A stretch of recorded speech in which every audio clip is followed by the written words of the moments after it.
Day 2 is part of the forming section of the creation week. God first creates an earth that's formless and void and dark. He creates light. He makes light to illuminate the dark world. Then he begins to form it, and then once it's formed, he begins to fill it. And the first act of forming, you could say, is the creation of light and the separation of light and darkness. But then he creates the firmament and inserts the firmament between the waters above and the waters below. And that forms an above and below. It forms a world where there are waters in heaven and there are waters on earth. And that distinction runs through the entire Bible. When people go into heaven, they see a sea of glass in front of God's throne. And those are the heavenly waters. Sometimes the heavenly waters come down. We have a distinction in Exodus between the land that Israel was going into and Egypt, where they came from. And the distinction is made in terms of waters above and waters below. The rain from heaven, God waters the land of Canaan that Israel is entering, rather than water coming up from the Nile, groundwater arising from below to water the land of Egypt. They're going to get water from heaven that's going to water their own land. So the first form that we have in the creation is this distinction between the waters above and the waters below. The Hebrew term for the firmament is rakia, which means something that's beaten out, beaten flat. It's used to describe a piece of metal, for example, that's beaten into a sheet. And at least that's the appearance that the firmament has. If we look up to the sky, we look at a dome. That's the firmament. And it looks like a piece of blue material, solid material that's been beaten flat. But when we actually look at the rest of the creation week, we see that the firmament is not just that barrier. The firmament has depth. It is a barrier, but it has depth. We know this from day 4, when God inserts into the firmament the sun, moon, and the stars. And the sun and moon and the stars become a symbol, visible from earth, a symbol within earth, within the system of earth that resembles the glories of heaven. That's one of the reasons why the firmament is called heaven after it's formed in day 2. It's an earthly image of heaven, and the sun, moon, and stars that are put in there are an image of God and his glory, with the stars being symbols of the sons of God, the angels that are surrounding him. And so in the creation week, we have this built-in analogy, this built-in metaphor between the highest heaven, where God is enthroned, and the earthly heavens, which are the firmament.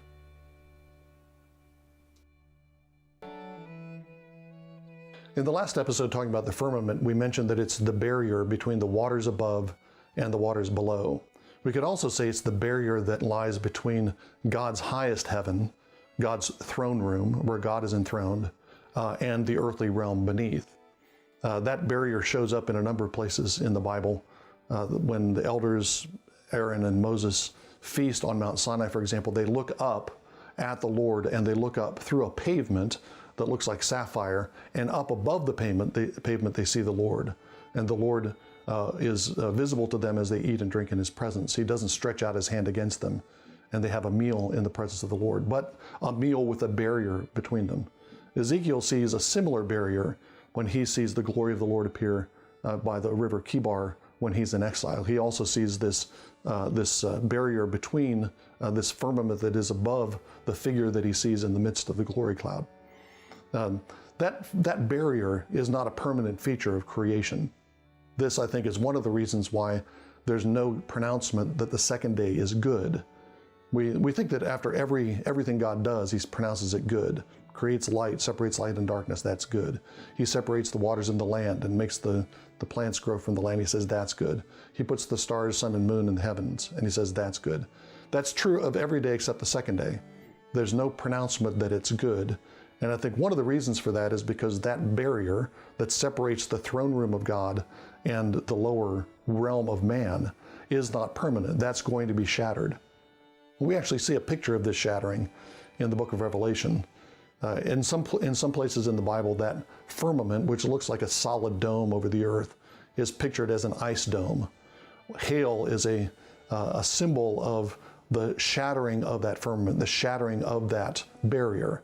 It can be shattered from God's side when God comes in wrath against his enemies or against unfaithful Israel.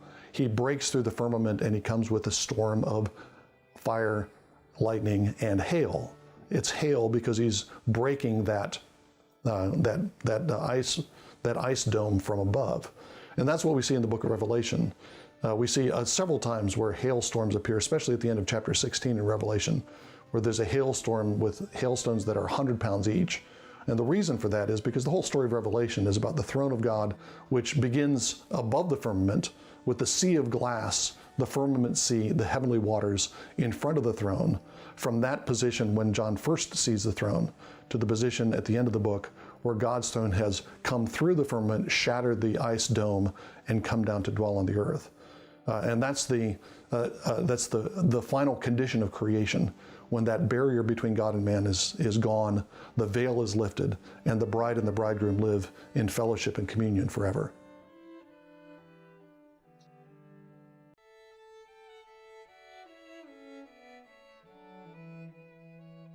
The creation account is, among other things, a temple building account.